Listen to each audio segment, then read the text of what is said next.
But we begin tonight with a stark warning from President Joe Biden. Last night, in his farewell address to the nation, the president decided not to put the focus on so much, his administration's achievements, but rather to use the speech to warn the nation about the threat of the world's wealthiest individuals having essentially unchecked power. Today, an oligarchy is taking shape in America of extreme wealth, power, and influence that literally threatens our entire democracy, our basic rights and freedoms, and a fair shot for everyone to get ahead. We see the consequences all across America, and we've seen it before. During the address, Google searches for the word oligarchy shot up, including people asking what the word means. And if you too are curious or you're not a regular viewer of this program, rather than tell you, let me show you exactly what an oligarchy looks like. It looks like not just inviting tech CEOs and billionaires like Elon Musk, Jeff Bezos, and Mark Zuckerberg to Monday's inauguration, but giving them prominent seating on the dais alongside cabinet nominees, elected officials, and former presidents, including the head of TikTok, despite the fact that lawmakers on both sides of the aisle have deemed China-controlled TikTok a national security threat and overwhelmingly voted to ban it in the U.S. It looks like giving the world's richest billionaire, Elon Musk, office space in the White House complex with essentially unfettered access to the incoming president, despite the fact that he has billions of dollars in government contracts. It looks like Kevin O'Leary, the Shark Tank multimillionaire, saying he's not going to the annual World Economic Forum in Davos, Switzerland, which is typically where business leaders, billionaires, heads of state, and other global elites gather to address what they see as the world's most pressing issues. Writing, "There's no point. The world's most powerful people won't be there for this year. They're all at the Winter White House in Palm Beach, Florida on Thursday, Friday, and Saturday. It's the new Davos, but with much better weather." And if you're thinking, well, what's the harm? Rich people hanging out with rich people, who cares? The fact of the matter is, the tech platforms these billionaire oligarchs run have a huge amount of influence over the general public. They increasingly help decide what news you get, what you know about the world, and even what people think and believe. And the policies that these billionaires impose on their tech platforms have real-life consequences. Take Meta, for example, the company owned by Mark Zuckerberg that includes Facebook and Instagram.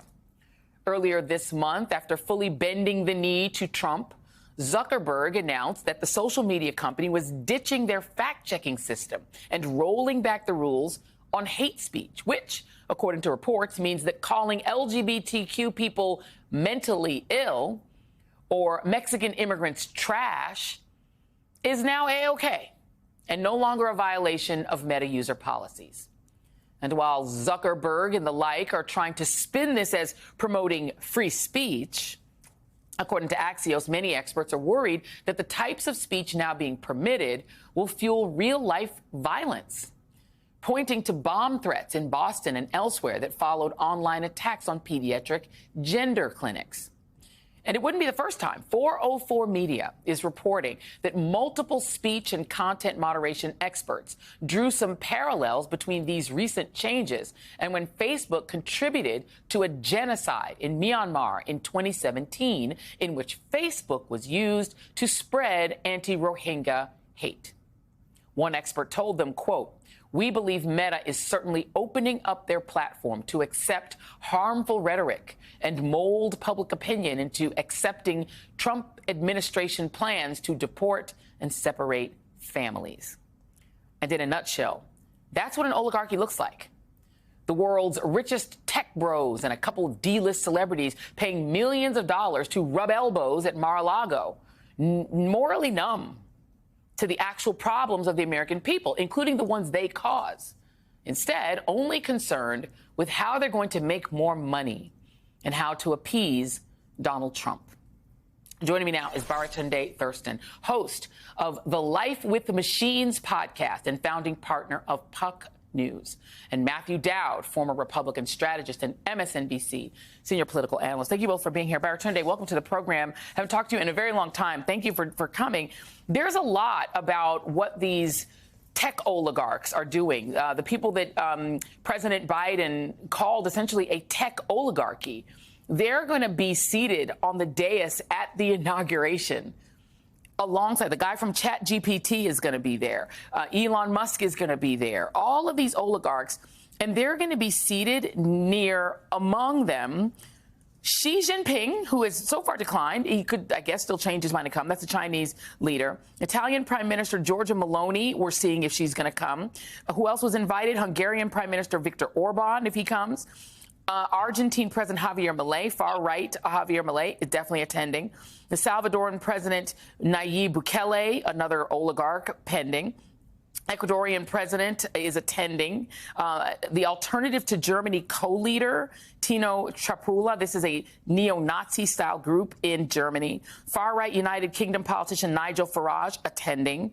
Bolsonaro denied, Javier Bolsonaro of Brazil denied because he's got some issues, some legal issues, because he tried to do an insurrection in Brazil. The far-right French politician Eric Zemmour, far-right Belgian politician Tom van Grijken attending. There's never been a foreign leader at an American inauguration, but a bunch of these foreign leaders and leaders of far-right political parties are attending. The tech bros also get equal sort of billing with former presidents. It scares me. How do you feel about all this? Happy New Year, Joy. It's good to be here with you. And thank you so much for having me. People with this much money are supposed to be the most protected.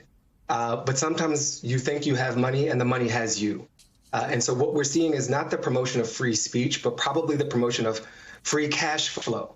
And when the state, an explicitly nationalistic, authoritarian state, merges with financial and economic power, that's not a pretty picture for most of the people. And what's more alarming is that the form of power we're talking about, you laid it out in your opening very well. Technology, it's not just technology anymore. It's how we connect with our loved ones. It's the information we get, the food we eat, our relationships across the spectrum. So it's life. And the government is supposed to be there to protect us. And now the government is directly in league with those who have already concentrated so much power. So it's not a great sign.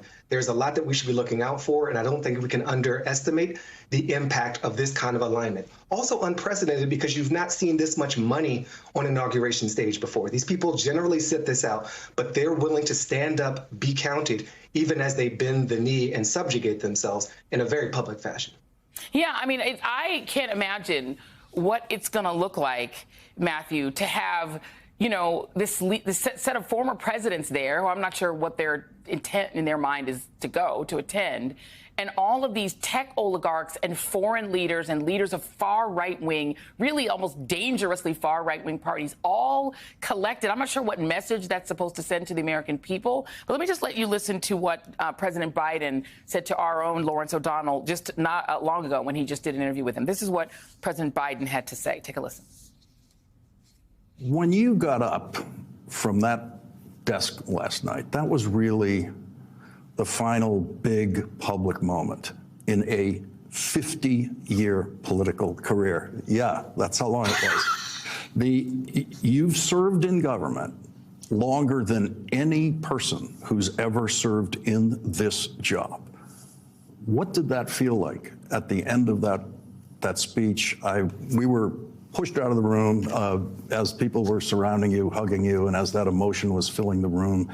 But was there a sense of the release of a burden getting up from that desk? No, but there was a sense that of serious concern. You've known me a long time. I really am concerned about how fragile democracy is. That sounds corny, but I mean, I really am concerned because you've heard me say it 100 times. I really think we're at an inflection point in history here. We're unrelated to any particular leader. Things are going to change drastically. I mean, he's really concerned. He said it sounds corny, but I'm really concerned. Are you as concerned, Matthew? Well, as you know, Joy, we had a conversation about 10 days ago, and you asked me who the winners of the week were, and I said the oligarchs 10 days ago. You did. And I think they continue to win each week because of the proximity to power, as Mr. Thurston was illuminating. I mean, I think if you just pause for a little history lesson here, I mean, we've struggled with this kind of thing for since human civilization, of powerful people with the resources trying to get more power and lord it over the others, no matter the system of government. I mean, Aristotle was the one that first coined the term oligarchy in the 4th century BC. And we've had this struggle throughout American history. I mean, people forget that the Civil War was about many things, obviously slavery being the primary driving issue, but it was also about an oligarchy in the South. It was an oligarchy in the South driven, that's why they wanted to leave, because they wanted to maintain their power and money, driven by slavery, obviously, and holding vast sums of wealth. And we've seen it in our history. In the 1920s, and before the Great Depression, there was the greatest level of economic inequality with a large number of people holding massive amounts of wealth. That changed, obviously, because of FDR, his policies, World War II, and the growth of the middle class. But I'll give you a fact that I think should be exceedingly disturbing at this moment, and I think it's why President Biden is talking about this now, thank God, is the combined wealth of the few hundred billionaires in America, which Elon Musk and Zuckerberg and Jeff Bezos are part of, are the leaders of, have more wealth than the 75 million people who voted for Vice President Harris combined.